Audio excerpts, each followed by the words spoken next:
A number of big cities in Germany were brought to a standstill this weekend by more mass protests against a far-right party that's rising in popularity. In the capital, Berlin, for instance, 150,000 people turned out to take part in a demonstration. The protests have been triggered by speculation about a potential far-right policy of so-called re-migration, forcing people out of the country if they are perceived to be not German. Recent surveys show the Alternativ for Deutschland party, or AfD, consistently polling in second place, with 1 in 5 of those questioned saying they will vote for it.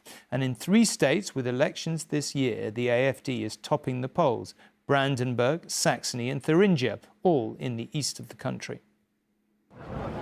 Weekend after weekend, through the cold and wet of a North German winter, hundreds of thousands are taking to the streets. Here they pointedly march past the Holocaust Memorial in central Berlin, after revelations that a major political party has been talking about mass deportations based on race.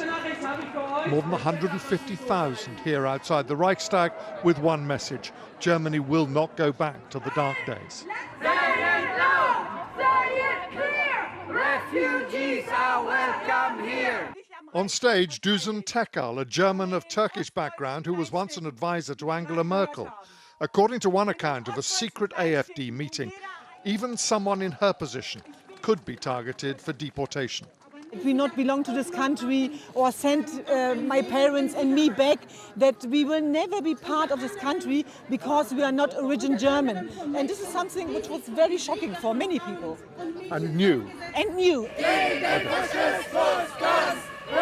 For a decade it's been thought that German democracy was strong enough to tolerate, to contain the AfD and the far right. But now 2 things have changed.